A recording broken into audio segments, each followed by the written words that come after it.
उपस्थित समाजवादी पार्टी के पूर्व विधायक और जिले के चुनाव के प्रभारी राम कुमार निषाद जी, मंच पर उपस्थित समाजवादी पार्टी के जिलाध्यक्ष धर्मेंद्र, यहां पर उपस्थित पूर्व सांसद अनु टंडन जी, एमएलसी सुनील सिंह साजन जी, पूर्व लोकसभा के प्रत्याशी अरुण शंकर शुक्ला जी, मंच पर उपस्थित सुंदरलाल लोधी जी, पूर्व विधायक बदरू खां साहब, विनय चौधरी जी, राजेश यादव जी, सुरेश पाल जी, सीके त्रिपाठी जी, राजकुमार रावत जी, आसिफ, अरविंद पटेल जी, जितेंद्र प्रताप जी, शिव बहादुर, डॉक्टर शकील, सीएल जिला सचिव जी, कुलदीप सिंह यादव, रोहित शुक्ला जी, आदिल खां साहब और बड़ी संख्या में समाजवादी पार्टी के सभी नेतागण इस चुनावी जनसभा में उपस्थित हमारे बुजुर्ग, किसान भाई, माताएं, बहनें, नौजवान साथी, मैं सबसे पहले इस सभा में उपस्थित आप सबका बहुत बहुत धन्यवाद और आभार प्रकट करता हूं।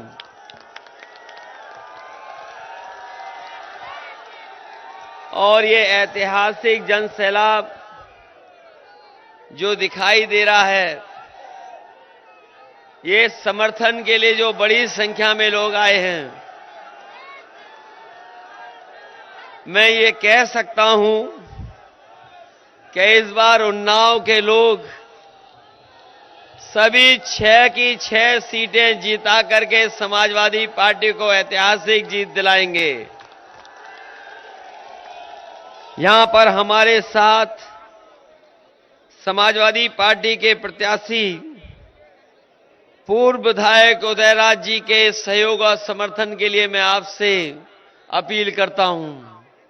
यहां पर उपस्थित अंकित सिंह परिहार, सुधीर रावत जी, अभिनव कुमार, मुन्ना अलवी जी, डॉक्टर अर्चना वर्मा जी, आंचल वर्मा जी, इनके सबके समर्थन में आपसे अपील करता हूं कि आप लोग एक एक वोट देकर के इनको जिताने का काम करना।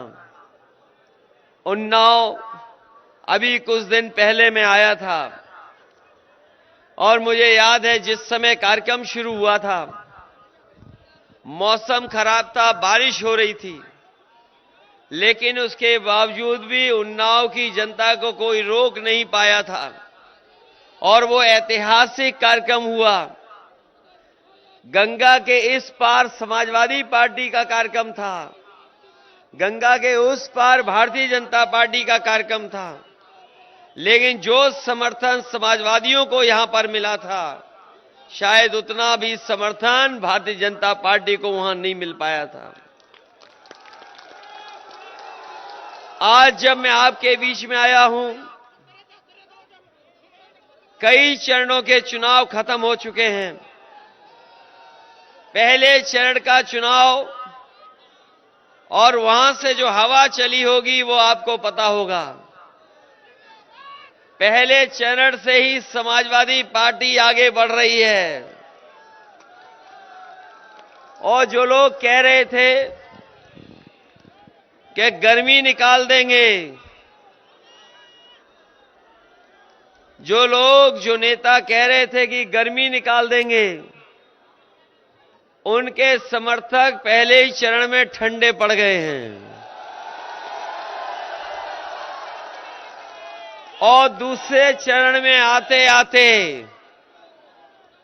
दूसरे चरण में जिस तरीके का वोट पड़ा है, वो उनके कार्यकर्ता सुन्न हो चुके हैं। और जब उन्नाव के लोग वोट डालेंगे तो भारतीय जनता पार्टी का खाता यहां नहीं खुलेगा, शून्य हो जाएंगे।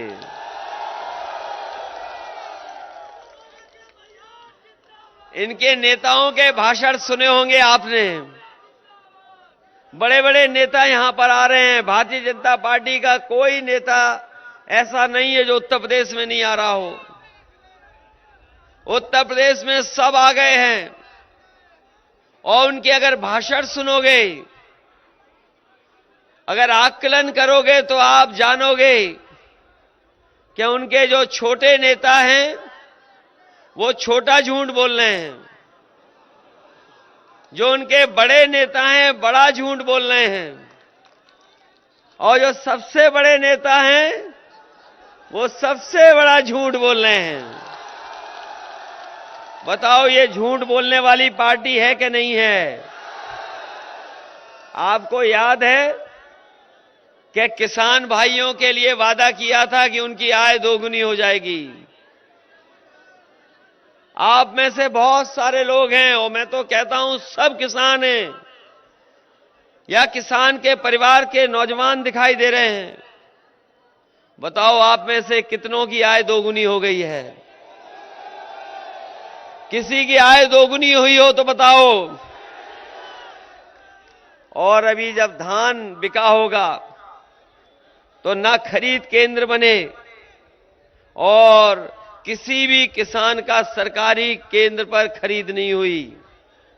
अगर किसी की खरीद हुई हो तो बताओ। धान में लूट हुई कि नहीं हुई? और जब आप लोग खाद लेने गए होंगे, पहले तो खाद मिली नहीं, और अगर मिल भी गई खाद तो घर में आकर के देखा होगा 5 किलो की चोरी हो गई कि नहीं हो गई। डीएपी नहीं मिली, कीटनाशक दवाइयों से लेकर के हर चीज महंगी हो गई है। और ये डबल इंजन की सरकार,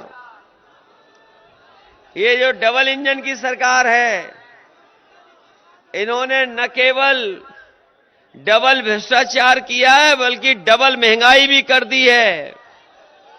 बताओ महंगाई डबल हो गई कि नहीं हो गई? ये वही भारतीय जनता पार्टी के लोग हैं जो कहते थे हवाई चप्पल में चलने वाला हवाई जहाज में चलेगा। और जब से ये सरकार में आए हैं, आज गरीब अपनी गाड़ी नहीं चला पा रहा है, नौजवान अपनी मोटरसाइकिल नहीं चला पा रहा है। डीजल पेट्रोल महंगा हो गया, और पेट्रोल तो 100 के पार हो गया होगा, और नहीं हुआ होगा तो बीजेपी जीत जाएगी तो 200 पार कर देगी। इसलिए सावधान रहिए इनसे, सावधान सावधान रहिए इनसे। जब इन्हें कुछ समझ में नहीं आ रहा है, बहकी बहकी बातें कर रहे हैं। कल आपने मुख्यमंत्री जी का भाषण सुना था कि नहीं सुन पाया? और जो सुन नहीं पाया वो सुनना मत। और जिन्होंने देखा होगा उनका चेहरा, हमारे पत्रकार साथियों ने तो देखा होगा उनका चेहरा, बताओ उनके चेहरे पे 12 बज गए कि नहीं बज गए? और इधर जानवर घूम रहे हैं, तार लगाने पड़ रहे हैं, खेतों की रखवाली करनी पड़ रही है, फसल की रखवाली, रात भर जगना पड़ रहा है। और हमारे बाबा मुख्यमंत्री जी का प्रिय जानवर लोगों को टक्कर मार करके जान ले रहा है। बताओ सांड खुले घूम रहे हैं कि नहीं घूम रहे? समाजवादी पार्टी ने कहा है कि सांड की टक्कर से अगर किसी की जान गई होगी तो उसे सरकार की तरफ से 5 लाख रुपए की मदद करने का काम करेंगे। ये भारतीय जनता पार्टी के लोग कह रहे हैं कि कानून व्यवस्था समाजवादियों की सरकार में नहीं अच्छी थी। उन्नाव से बेहतर कौन जानेगा? बताओ उन्नाव की बेटी को न्याय दिलाने के लिए कितना लड़ना पड़ा। कितना संघर्ष करना पड़ा। और याद कीजिए, अगर आत्मदाह करने नहीं जाती उसकी बहन तो शायद एफआईआर दर्ज नहीं होती। मुख्यमंत्री के आवास के आगे आत्मदाह करना पड़ा और सभी दल मिलकर के जब खड़े हो गए तब जाकर के एफआईआर हुई, तब जाकर के जेल भेजने का काम हुआ। अगर विपक्ष और समाजवादी पार्टी नहीं खड़ी होती तो शायद उसके परिवार को न्याय नहीं मिल पाता। जब मैं आपके बीच में आया हूं, अखबारों में पढ़ा है कि और घटना घट गई। सबसे ज्यादा असुरक्षित अगर बेटियां और माताएं अगर कहीं हैं तो वो भारतीय जनता पार्टी की सरकार में है। अगर हम आंकड़े निकालें देश के और इन आंकड़ों को देखें तो सबसे ज्यादा घटनाएं हमारी माताओं बहनों के साथ अगर कहीं हो रही है तो उत्तर प्रदेश में हो रही हैं। हमारे बाबा मुख्यमंत्री आंकड़े नहीं देखते। हमारे बाबा मुख्यमंत्री कमाल के हैं, वो दूसरों को कुछ भी कह सकते हैं, लेकिन जो व्यवस्था लागू है, बताओ कहीं भी माफिया क्रिकेट खेल रहे होंगे? इसी उत्तर प्रदेश में 25,000 इनामी खुलेआम क्रिकेट खेल रहा है और उस जिले का पुलिस कप्तान उसके लिए पिच बना रहा है। ये हालत है, ये हालत है। और सवाल यहां नहीं है, वैसे तो हमने और आपने अखबारों में पढ़ा होगा कि 5,000 10,000 इनामी के घुटने पे गोली मार दी पुलिस ने, लेकिन देखिए आप बाबा जी की सरकार में 25,000 इनामी खुलेआम वोट मांग रहा है। कोई रोकने वाला नहीं है। कहीं देश में अगर कहीं पर आईपीएस फरार है तो वो उत्तर प्रदेश में आईपीएस फरार है। कहीं और फरार नहीं देखोगे, आज उत्तर प्रदेश में फरार है। ये है कानून व्यवस्था। और हमारे बाबा मुख्यमंत्री जो बलात्कार का जिन पे आरोप था उन्हें अपने कार्यालय में बैठा करके मिलते थे। बताओ मिलते थे कि नहीं मिलते थे? ये कानून व्यवस्था ठीक करेंगे। समाजवादियों ने 100 नंबर दी थी पुलिस को कि पुलिस समय पर पहुंच जाए। अगर कहीं घटना हो, कहीं झगड़ा हो जाए, खेत में कहीं पानी को लेकर के, किसी बात को लेकर के अगर आपस में विवाद हो जाए तो गरीब के लिए व्यवस्था की थी कि वो फोन मिलाए और पुलिस उसकी मदद के लिए पहुंच जाए। ये 100 नंबर समाजवादियों ने बनाया था।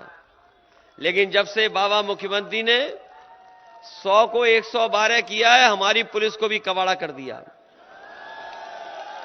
जब 100 नंबर था तो पुलिस अच्छी थी और जब से 112 हो गया, पुलिस का पता नहीं पुलिस क्या करने लगी है। बताओ व्यवस्था खराब हुई है कि नहीं हुई है? ये जो गर्मी निकालने वाले हैं, इन्हें हम कहना चाहते हैं, समाजवादी सरकार बनेगी तो फौज में और पुलिस की नौकरी निकाल करके नौजवानों को उनको नौकरी देने का काम होगा, उनका भविष्य बनाने का काम करेंगे। और केवल यही नहीं, ये हमारे नौजवान न जाने कितने दिनों से आंदोलन कर रहे हैं, सालों साल से लड़ाई लड़ रहे हैं। बीएड वाले, टीटी वाले कितने दिनों से संघर्ष कर रहे हो, इनकी किसी ने नहीं सुनी। हमने आपने अपना मुंह और नाक बंद कर लिया बीमारी से बचने के लिए, लेकिन सरकार को नौकरी न देनी पड़े इसलिए आंख और कान बंद कर लिए। इसलिए समाजवादी पार्टी ने अपने मैनिफेस्टो में शामिल किया है कि बीएड टीटी वालों को उनको नौकरी और समाहित करने का काम समाजवादी लोग करेंगे। और यही नहीं, 69,000 के नौजवान तमाम हमारे आरक्षण को लेकर के लड़ते रहे, संघर्ष करते रहे, उनको भी, उनकी भी मदद करने का काम हम समाजवादी लोग करेंगे। हम नौजवानों को बताना चाहते हैं, सरकारी विभागों में 11 लाख नौकरियां खाली हैं, अभी तक सरकार ने नहीं भरी हैं। 11 लाख नौजवानों का भविष्य बन जाता। समाजवादी सरकार बनेगी तो 11 लाख नौजवानों को नौकरी देने का काम भी समाजवादी सरकार में होगा। इधर चीजें बदली हैं और चीजें बदलते हुए कारोबार करने का तरीका बदला है। समाजवादी सरकार थी तो बड़े बड़ी इंस्टीट्यूशंस जो ट्रेनिंग कराती हैं आईटी के सेक्टर में, जो आज के समय पर जरूरत है, उसमें भी अगर हमें आईटी के क्षेत्र में, क्योंकि आज कारोबार कंप्यूटर से भी होने लगा है, मोबाइल से भी बहुत सारी जानकारी हासिल हो जाती हैं। कई शहरों में खाने से लेकर के और सामान मंगाने की भी व्यवस्था वहां से है। इसलिए आईटी सेक्टर में अपने नौजवानों को अच्छी पढ़ाई करा करके और 10वें के बाद भी अगर ट्रेनिंग करा करके 22 लाख नौजवानों को अच्छे रोजगार देने का काम भी समाजवादी सरकार में होगा, जिससे नौजवानों को रोजगार अच्छे मिल जाए। लेकिन बाबा मुख्यमंत्री जी लखनऊ में बैठ करके लैपटॉप बांट रहे थे, उन्होंने टैबलेट बांटी और स्मार्टफोन भी बांट दिए। बताओ उन्नाव के नौजवानों, आपको कुछ मिला? सोचो क्यों नहीं मिला आपको? क्योंकि बाबा मुख्यमंत्री लैपटॉप चलाना नहीं जानते। और अभी तक तो मैं सोच रहा था कि वो लैपटॉप चलाना नहीं जानते हैं, लेकिन अभी हमें जानकारी मिली है कि वो स्मार्टफोन भी नहीं चला पाते हैं। इसीलिए आपको नहीं दिया। लाखों बांट दिए लखनऊ में, किसी को मिला हो तो बताओ हमें। नहीं मिला किसी को, और ये लोग देंगे भी नहीं आपको। जो सांड नहीं पकड़ पा रहे वो लैपटॉप क्या देंगे? इसलिए समाजवादी पार्टी ने अपने घोषणा पत्र में कहा है कि हर वर्ग के लोगों की मदद करने का काम करेंगे, किसी के साथ भेदभाव नहीं करेंगे। जो बाबा साहब भीमराव अम्बेडकर जी ने संविधान दिया, उसके संविधान के तहत अगर हक और सम्मान देना पड़ेगा तो हक और सम्मान भी देंगे, और हर वर्ग के लोगों को जोड़ करके उन्हें स्थान भी देंगे, और उन्हें सरकार बनेगी तो सम्मान भी देने का काम समाजवादी लोग करेंगे। हाल में ही समाजवादी पार्टी ने तय किया है कि 300 यूनिट फ्री बिजली दी जाएगी। बाबा जी कहते हैं कि पहले बिजली नहीं आती थी,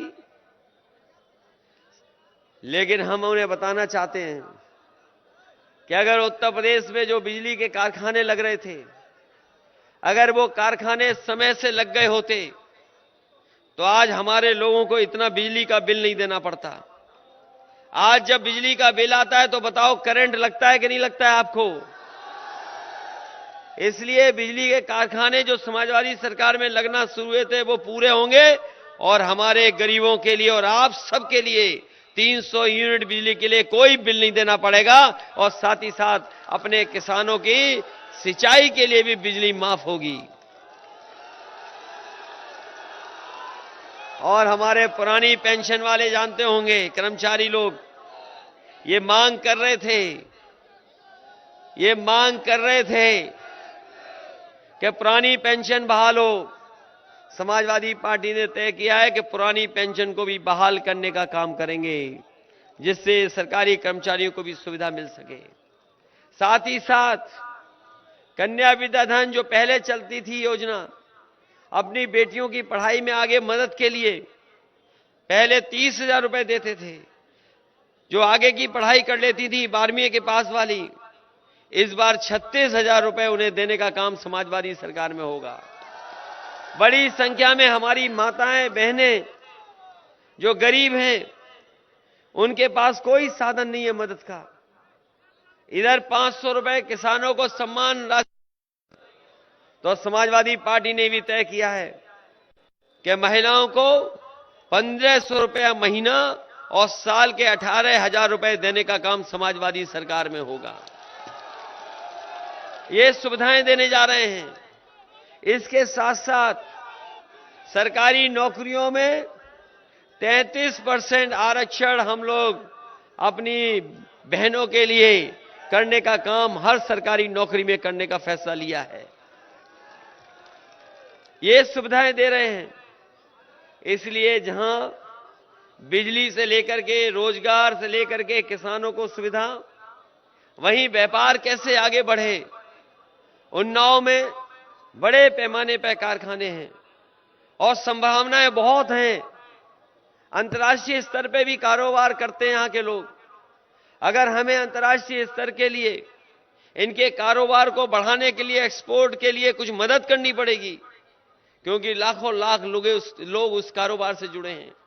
उन संभावनाओं को ढूंढ करके और हमारे कारखाने, उद्योग लगाने वालों को अगर सहयोग भी करना पड़ेगा, तो समाजवादी पार्टी में और सरकार में उनके लिए विशेष पैकेज देकर के, जिससे हमारे उन्नाव का कारखाने और उद्योग बहुत तेजी से चलें और केवल सरकार को लाभ न पहुंचाएं, बल्कि हमारे बहुत सारे नौजवानों को भी नौकरी और रोजगार उपलब्ध करा दें।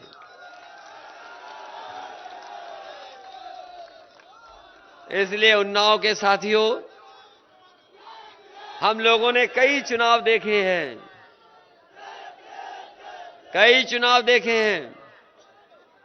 इधर पता नहीं क्या हो गया है, भारतीय जनता पार्टी के झूठ बहुत फैला रहे हैं। जाति को लेकर के भी झगड़ा लगा देते हैं, कई बार जाति को लेकर के भी आरोप लगाते हैं। इसलिए समाजवादी पार्टी ने तय किया है कि जातियों को लेकर के जब ये झगड़ा लगाते हैं, तो कभी कभी एक जाति के लोग सोचते हैं कि हम आबादी में ज्यादा हैं, दूसरी जाति के लोग सोचते हैं वो आबादी में ज्यादा हैं। अभी तक जाति जनगणना नहीं हो पाई है। इसलिए समाजवादी पार्टी ने तय किया है कि सरकार बनने के 3 महीने के अंदर सब जातियों को गिन करके और आबादी के हिसाब से उनको योजनाओं में जोड़ने का काम भी समाजवादी सरकार में होगा। लेकिन ये बीजेपी के लोग जातियां नहीं गिनना चाहते, ये भारतीय जनता पार्टी के लोग जातियां नहीं गिनना चाहते, ये पिछड़ों की गिनती नहीं करना चाहते, दलित भाइयों की गिनती नहीं करना चाहते। ये इसलिए नहीं करना चाहते हैं क्योंकि ये कागजी पिछड़े हैं, कागज पे पिछड़े हैं, ये पिछड़े नहीं हैं। अगर देखोगे आप तो कागज में ये पिछड़े हैं। इसलिए हम जाति जनगणना करा करके आबादी के हिसाब से आपको हर योजना से जोड़ने का काम करेंगे। इन्हीं शब्दों के साथ